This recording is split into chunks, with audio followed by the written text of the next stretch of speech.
লিখেছেন। আপনার আগেও নিশ্চয়ই লেখালেখির সঙ্গে যুক্ত ছিলেন। আমাদের হচ্ছে কামারপুকুরে যে আমার দাদু ছিলেন সুকুমার লাহা, আচ্ছা, খুব প্রসিদ্ধ লোক ছিলেন। আচ্ছা। আর কিছু কিছু কামারপুকুরের যারা লেখক আছে সেই লেখকের বই থেকে হ্যাঁ, এবং হচ্ছে এখানকার স্মৃতি যেগুলো এখন বই আকারে কিংবা ঘটনা আকারে কারো কাছে পৌঁছায়নি, আচ্ছা, সেরকম কিছু তথ্য, যেরকম হচ্ছে ঠাকুরের যে আমরা জানি ভিক্ষা মা হচ্ছে ছিলেন ধনীমাতা, আচ্ছা। কিন্তু ঠাকুরের যে ভিক্ষা মা হচ্ছে ধনীমাতা হতে পারেন, কিন্তু যিনি দাইমা আচ্ছা, দাইমা, তিনি ছিলেন ভৈরবী কেওড়া। আচ্ছা, তিনি হচ্ছে ঠাকুরের নারী কেটেছিলেন। আচ্ছা, তার কারণ হচ্ছে ঠাকুরের যখন জন্ম হয় আচ্ছা, তার আগে ঠাকুরের বাবার বয়স তখন 60 বছর, আচ্ছা, মায়ের বয়স তখন 45 বছর। বাহ। তখন আমাদেরই পিতৃপুরুষ যে ধর্মদাস লাহার কাছে গেলেন, হ্যাঁ। তখন ওনাকে বললেন, দেখ আমার তো ভয় হচ্ছে আচ্ছা। যে এত বয়সকালে প্রসব হবে, লজ্জাও হয়, আচ্ছা। 60 বছরের পর আমি বাবা হয়েছি। আচ্ছা, তখন উনি কী করলেন, তোকে কোনো চিন্তা করতে হবে না, আমি এখানে বিখ্যাত যে দাইমা, সেই বিখ্যাত দাইমা ভৈরবী কেওড়াকে রেখেছিলেন, আচ্ছা। উনি প্রসব করেছিলেন। আর বাঁশের ছিলকা দিয়ে তখন হচ্ছে নারী কাটা হয়েছিল। পরে হচ্ছে ঠাকুর যখন উনুনেতে ঢুকে যায়, হ্যাঁ, তখন তো উনি মুখে বলতে পারলেন না, এই যেই জীব সেই শিব, একবারে শিব সেজে যখন অবতীর্ণ হলেন এবং যখন খুঁজে পাচ্ছিল না, তখন ধনীমা ওই শুশ্রূষা করে ওকে বের করেছিলেন এবং ঠাকুর পরবর্তী ক্ষেত্রে ওনার কাছেই হচ্ছে ভিক্ষা নিয়েছিলেন। বাহ। আচ্ছা, আপনি এই যে প্রতিষ্ঠান আপনাদের এই যে গদাধর যে লজ, এখানে ধরুন আমার চ্যানেলে যেহেতু সিনিয়র সিটিজেন বেশি, যারা চায় যে 2 দিন 3 দিনের জন্য নয়, যে লং টাইমে থাকতে চায়, তাদের জন্য কীরকম সুযোগ সুবিধা থাকবে? হ্যাঁ, লং টাইমের সঙ্গে আমাদের তো এটা ধরুন লজিং ব্যাপার আছে, এবারে ভিতরে কিছু রুম আমাদের আছে, কিছু আমাদের কোয়ার্টার আছে, আরও কিছু আমরা চেষ্টা করছি যাতে ওগুলো করা যায়। তো এখানে লজিং সিস্টেমে, লজিংয়ে হলে আমরা একটু কম হয়তো করতে পারবো। ধরুন কেউ যদি 1 মাস থাকতে চায়, 1 মাস থাকতে যাচ্ছে, যতটা সম্ভব আমরা করে দেবো, সেটা মাসিক ভাড়া হিসাবে ধার্য করবো। বাহ, অসংখ্য ধন্যবাদ আপনাকে, আন্তরিক প্রণাম এবং ধন্যবাদ জানাই। তো নিজেকে সাধা যদি না থাকে, বক্তৃতা অনেকে দেয়, হ্যাঁ, কিন্তু বহন করে কাদের, যাদের পড়াটা পরিষ্কার, হ্যাঁ, যারা নিজেকে সেধেছে, সাধনা করেছে, তাদেরই বক্তৃতা মানুষ শুনে। উনি ঠাকুর বলেছেন, মায়ের আদেশ না পেলে তোমার বক্তৃতা শুনবে কে?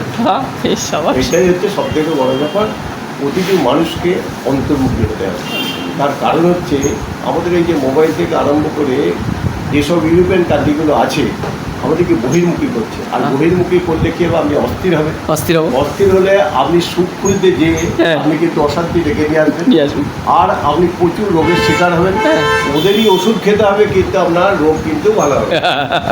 তাহলে যেমনি বুদ্ধদেবকে দেখে, বুদ্ধদেব যখন একটা সৌম্যদশ সন্ন্যাসী দেখলেন, এর কিছু নেই, ভিখারি, কিন্তু উনি অন্তর্মুখী ছিলেন।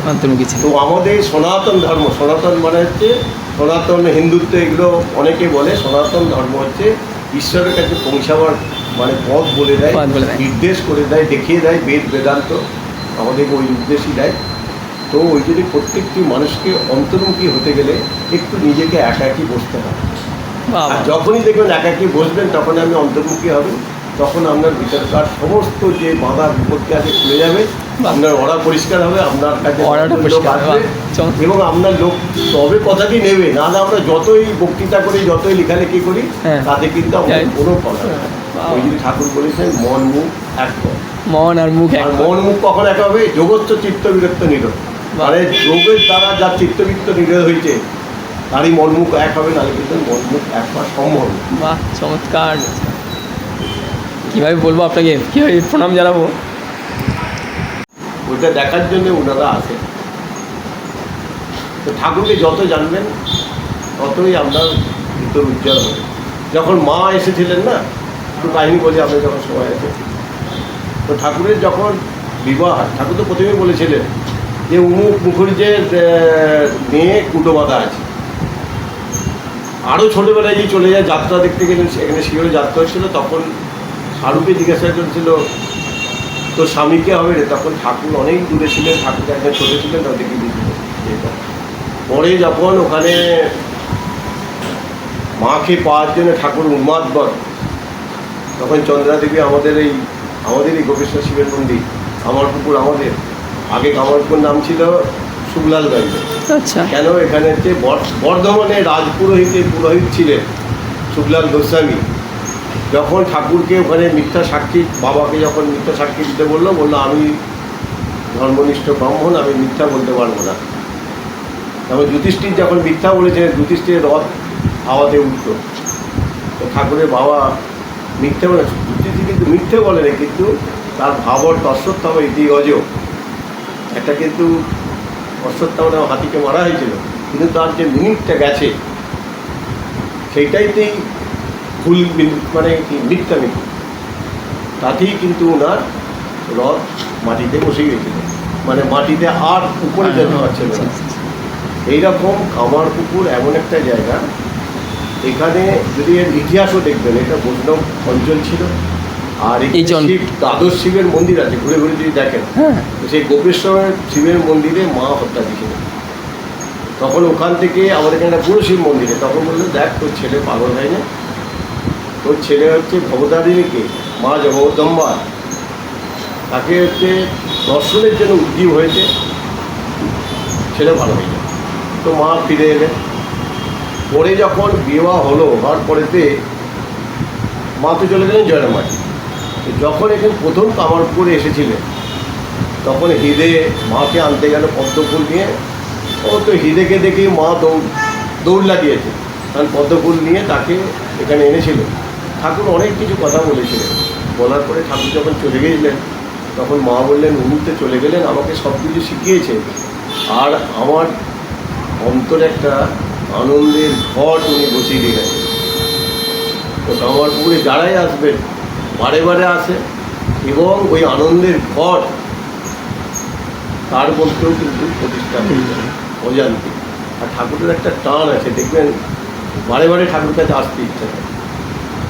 এটাই হচ্ছে ঠাকুরের মাহাত্ম্য, কামারপুকুরের মাহাত্ম্য। কিছুই নেই এখানে, পাহাড় পর্বত নদী নালা সেরকম কিছু নেই, কিন্তু ওই ঠাকুরের একটা মূর্তি, এই যে নন্দলাল বসু তৈরি করেছেন। ওই নন্দলাল বসু আবার আমার বাড়িতে গিয়েছিলেন, আমার মা তখন মুড়ি ভাজতেন, আমার মায়ের হাতে মুড়ি ভাজা, মানে মুড়ি ভাজা খেয়েছিলেন উনি। আচ্ছা। ওনার সঙ্গে এসেছিলেন নন্দপুর থেকে দুইজন, আমি নন্দপুর গিয়েছিলাম। আচ্ছা।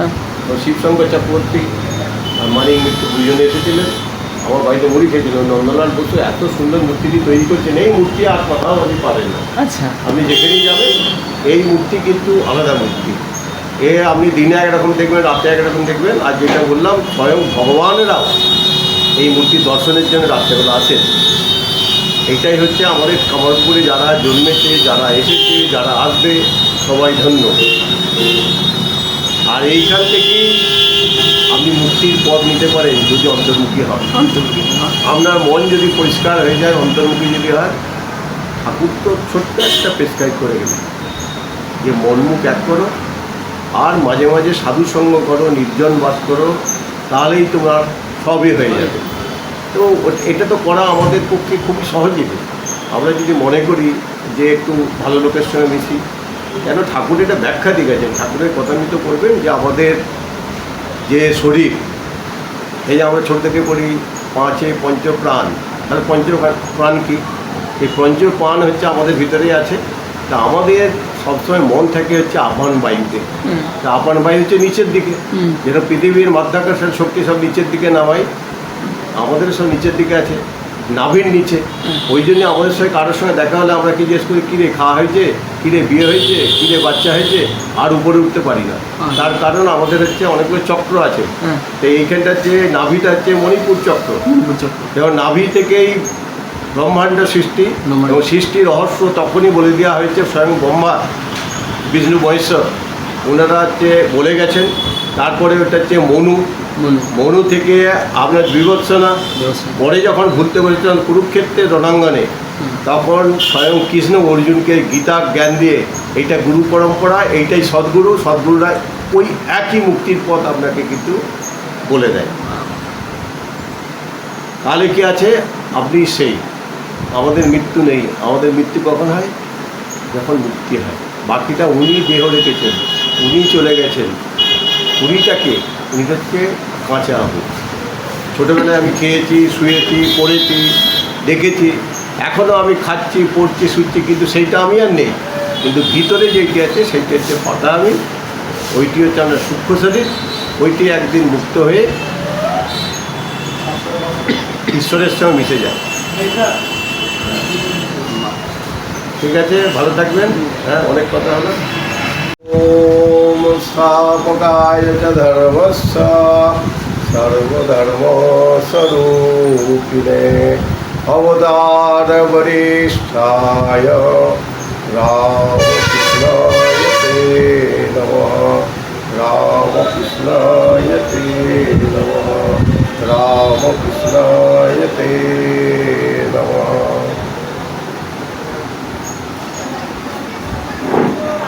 এখন কথা বলার পর ওনাদের যে থাকার বন্দোবস্ত রয়েছে সিনিয়র সিটিজেনদের, সেজন্য একটি রুমের সঙ্গে আমি পরিচয় করিয়ে দিই আপনাদের। এই দেখুন, এই যে রুম, এই রুমটি এসি রুম, দুজন ভালোভাবে থাকা যাবে এবং টিভির ব্যবস্থা রয়েছে, বড় আয়না দিয়ে দিয়েছে, সামনে টয়লেট, গিজারের ব্যবস্থা আছে। এই হচ্ছে রুম, বড় দুটি জানলা রয়েছে। আর এই মালিক কতটা অসাধারণ তা তো প্রথমেই শুনলেন। কত দীর্ঘ পেছনের যে ইতিহাস এই পরিবারের সঙ্গে, রামকৃষ্ণ মিশন এবং তাদের পরিবারের সঙ্গে কীভাবে ওতপ্রোতভাবে জড়িত, সবটাই কিন্তু আপনারা কিছুটা হলেও ইঙ্গিত করতে পারলেন। আসুন, থাকুন।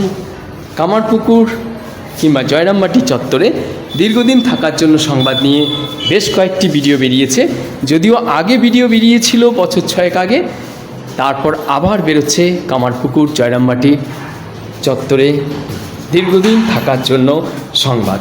কোনো বৃদ্ধাশ্রমে না গিয়ে মাঝে মধ্যে পরিবারে একাকিত্ব থেকে ভালো লাগার জন্য, ভালো থাকার জন্য এবার রামকৃষ্ণ মিশন কামারপুকুর এবং জয়রামবাটি চত্বরে দীর্ঘদিন থাকার জন্য বেশ কয়েকটি হোটেল, লজ, রিসর্ট এগুলো দেখানো হচ্ছে।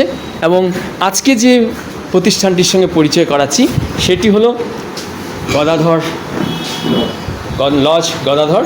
একটু যদি ডিটেলসে বলেন আপনাদের প্রতিষ্ঠান সম্পর্কে। আমাদের লজের নাম হচ্ছে গদাধর লজ। এটা আমরা নিজেরা চালাই, মালিকেরা নিজে থাকি। আমাদের হচ্ছে পরিষ্কার পরিচ্ছন্ন, সেফটি সিকিউরিটির দিকে আমরা নজর রাখি। কামারপুকুরে 10 জন লোক আসলে আগে আমার লজে এসে তারপর অন্য লজে যায়, এইটা আমাদের গর্ব বলতে পারে। আর আমরা সেই বিখ্যাত মানে কী বলবো, ধর্মদাস লাহা যে ঠাকুরের সঙ্গে হৃদ্যতা খুবই ছিলেন। আপনারা প্রধানমিততে এবং লীলা প্রসঙ্গতে পড়ে থাকবেন। তো সেখানে আমরা হচ্ছে অতিথি যারা আসে তাদের অতিথি জ্ঞানে এবং নারায়ণ জ্ঞানে আমরা তাদেরকে ভাবি, তাদেরকে খুশি করাই হচ্ছে আমাদের লক্ষ্য। তারা এখান থেকে খুশি হয়ে যান এবং বারে বারে পুরনো লোকেরা আমাদেরকে নিয়ে আসেন, এইটা আমাদের গর্ব বলতে পারেন। হ্যাঁ, সবাই ঠাকুরের মা স্বামীজির আশীর্বাদ সকলের উপর বর্ষিত হোক এই কামনা করি। আপনারা আসুন, আপনারা আপনার জন্যে প্রস্তুত আছি। পরিষেবা যতটা ভালো আমরা পারবো আপনাদের দেবো, আপনারা দয়া করে আসবেন। কামারপুকুর একটা মহা তীর্থক্ষেত্র, স্বয়ং ভগবান এখানে এসেছেন এবং কথিত আছে যে ঠাকুরের এই ছোটো বিগ্রহ, এই বিগ্রহ ভগবান নিজে তো জন্মেছিলেন এবং ভগবান কী রূপে জন্মেছিলেন এখনও পর্যন্ত যদি বলেন উষা লগ্নে, এখনও পর্যন্ত স্বয়ং ভগবানরা মানে ঈশ্বররা এখানে ঠাকুরকে দর্শন করতে আসে। এইটা গর্বের ব্যাপার। ঠাকুরের প্রতিটি বাণী এবং ঠাকুরের যা কথা বলে গেছেন, সর্বধর্ম মতে সাধনা করে সব ধর্ম সত্য উনি বলে গেছেন, এই জায়গায় পৌঁছাতে পেরেছেন। তো আসুন, আপনারা কামারপুকুর আপনাদের আমরা যতটা পারবো পরিষেবা দেবো এবং আস্তে আস্তে কামারপুকুর আরও উন্নতি হবে। রাস্তাঘাট যেগুলো গণ্ডগোল আছে সেগুলো সব পরিষ্কার পরিচ্ছন্ন এবং আরও কিছু নতুন নতুন রামকৃষ্ণ মঠ মিশনেরও তৈরি হচ্ছে। পরিষেবা আপনারা পাবেন, আপনারা কামারপুকুর আসুন। অসংখ্য ধন্যবাদ আপনাকে। খুব চমৎকার একটি প্রতিষ্ঠানের সঙ্গে আপনাদের পরিচয় করাতে পেরে আন্তরিক কৃতজ্ঞতা কর্তৃপক্ষকে এবং আপনাদের সবাইকে প্রণাম রইল। ভালো থাকুন, সাবস্ক্রাইব করে ধারাবাহিক ভিডিও দেখুন। আসুন, থাকুন দীর্ঘদিন থাকার জন্য লজ গদাধর। আজ এই পর্যন্ত, ভালো থাকবেন। অসংখ্য ধন্যবাদ আপনাদের সবাইকে।